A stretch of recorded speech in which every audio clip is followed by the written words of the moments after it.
It's What's Up with Shamai Cook. I am Shamai Cook. Got my guest co-host Vanessa Missick in the building. How you doing, Vanessa? Still good. Still hungry. Good.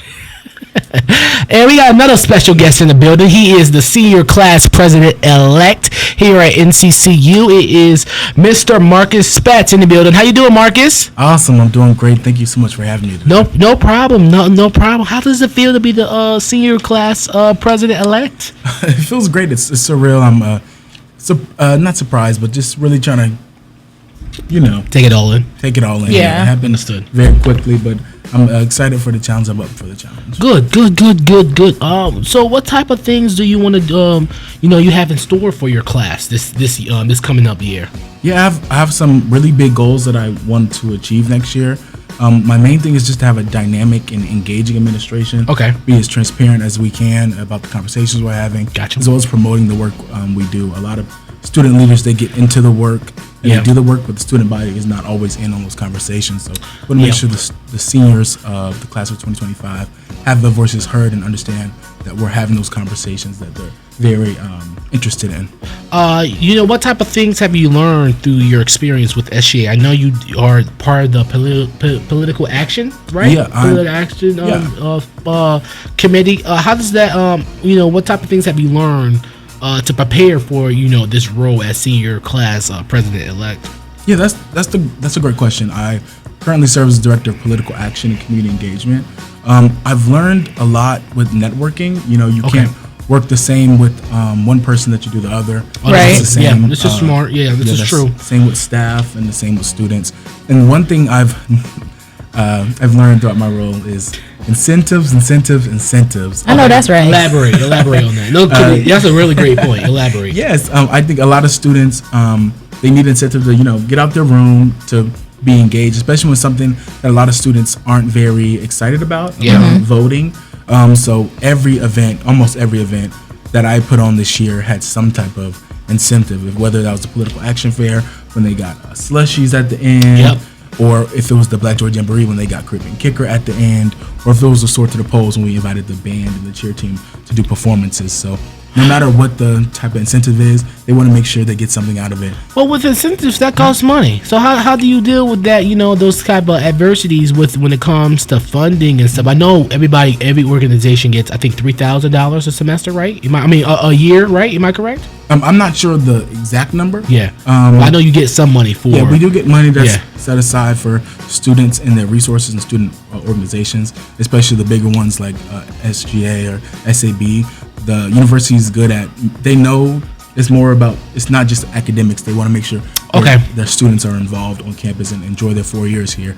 So they do set aside money, but a lot of times you can get grants or sponsors from that's good. Organizations. So with the Black Georgia Jamboree, it was mostly sponsored by North Carolina Black Alliance. Oh, good. So it goes back to my main point of networking and making sure you build those things. And like just this past weekend, North Carolina Black Alliance sponsored a number of students from Central to go to Dreamville and do activation, civic engagement. And then at the end, we got to party. So it was pretty cool. Wait, so you went? I did go. Oh, how was that? So we were talking about in the first hour that J. Cole apologized to Kendrick. How was that?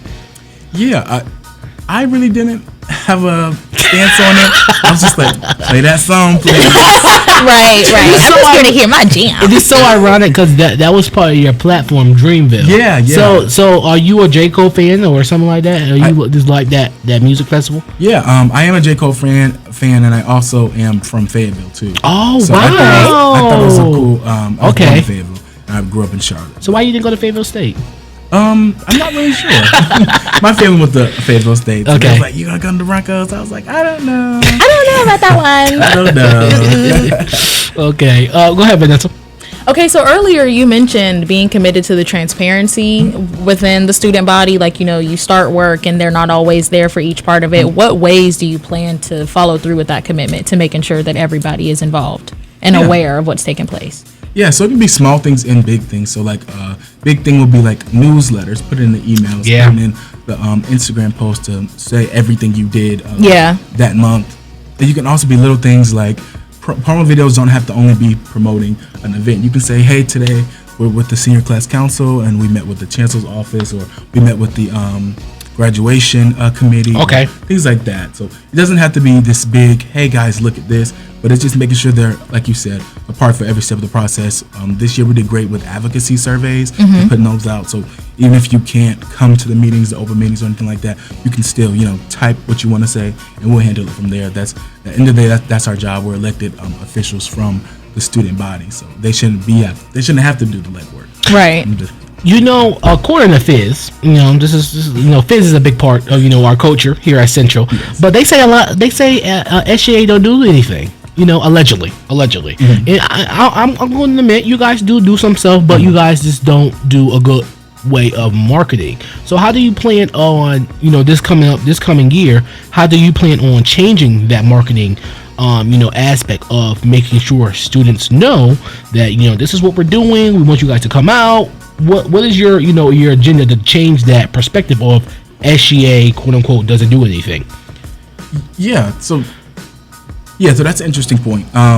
One way is, I alluded to it earlier, it's not just promoting your events, because that's not all that we do. Yep. So even if it's like something, a funny skit or a TikTok or even a meme, things like that, that's like, okay, they're involved. I think we did cool with the takeover this year. Okay. That we can show our personalities from the e-board, because a lot of times it is just business, which is good. We need that for, higher reasons, but we're still students. We want to show. So that's what the takeover did. Something that we might do different.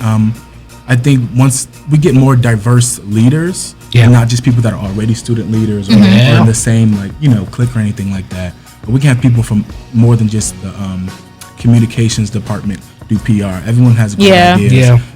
So I think like maybe a marketing student or business students, even political science students, a lot of students have more than just their major to give. Yep. And I think if you open that conversation up, I think that's a wonderful start. I also think it has to be more than one person, Yes. Right. So when you have one person running a PR team, especially for like a class counselor or something, they're still a student. They got full-time stuff to do, part-time jobs. Yeah. So it gets like that. So I think if you open it up, share the workload, I'd say the more the merrier. The more student leaders we have, the better the quality of the work will be. Absolutely. How do you deal with negative noise? How you think you're going to deal with negative noise as the next student on the senior class president? Well, I deal with negative noise the same I would deal with positive noise. I take all of things in consideration, and we can filter through some stuff that's like non-applicable. Gotcha. But even the negative things like, SJ doesn't do anything, we know that's not true, because we're there for those 3-hour meetings every week, so we know what we're doing. True. But it's still a concern. Just because you don't like or you think it's negative doesn't mean it's not something that went into forming that opinion. So I would deal with the same. I deal with positive things like, oh my God, we love that Black George Jamboree. Okay, if that had a great turnout, a great response, maybe we'll do that again. They said, this wasn't really feeling me. That wasn't a negative thing. That's just something we can improve on. And constructive criticism. Okay. Exactly. Okay. Go ahead, Vanessa. Just from the way you answered that, and just from sitting next to you, I can tell that your interest and your investment in this is genuine. So I want to know what in your early youth encouraged you to even get involved in student leadership to make a difference the way you're trying to? I love this question. The way you are doing, actually. Yeah. All right. Thank you. So in high school, I was a very extroverted person. Okay. And I'm trending towards that again, but COVID really stopped that for me. Yeah, COVID. If I was a person, I would beat her up. or him. Right. So during COVID, I became more to myself, introverted. And when I got to Central, I'm a senior, so that freshman year was still very, shut down. Yeah. I remember for the first semester of my freshman year, I went home the first 11 weeks. What? That's basically the whole semester. Yeah, it was every weekend for the first 11 weeks. I didn't have no car. I got on the train. About to say, that gas. Yeah. I was late with my mama, my siblings, and my friends every weekend. Even the second semester, I went home. Okay. Because that's when they kicked everyone out of Baines. Yeah. And now Baines is shut down. Yeah. And Baines was cheap back then. So I was like, I'll go home. I don't have to stay here. I don't need this. So then I came back sophomore year, and I got a little bit out of my shell. Okay. But I think it's a point, you have to build community, especially when a place you're going to be here for 4 years. And building community is more than something you say. It's an actual action you have to take every single day. And every community is not uplifting. Let's just be honest. And Yeah. the community is not built to uplift you and to make you successful. So you have to have daily decisions, daily discernment. Yes, discern. Come on now. To make sure, is this people good for me? Is this community gonna embrace me? So that's when I joined SGA. Yep. Junior year. I love SGA. I love the people that I've met. I love my coworkers. That's what we call them. I love the administration that I work under. I love the people that I've got to connect with. And at first I was like, dang, I wish I would have done this earlier. But it's such a wonderful time that I'm here exactly where I'm supposed to be this year. And now I'm the senior class president-elect. Yes, I never would have. That's something that's clap for him for that, because it's tough. It's tough, and I really hope that you make a change. And I won't be here because I'm leaving after this semester. But I believe that you will be are going to be so successful in your role, and you're going to do great things. And I wish you nothing but the best. And thank you so much for coming on the show. I appreciate you so much, Marcus. No problem. Thank you. Thank you so much. Up next is the hot question of the day, which you voted on, and we're going to have the results of it. Can you live without your phone? That is the question. Up next is What's Up with Shamaya Cook. Keep it here. We'll be right back. You're listening to What's Hot on NCCU AudioNet.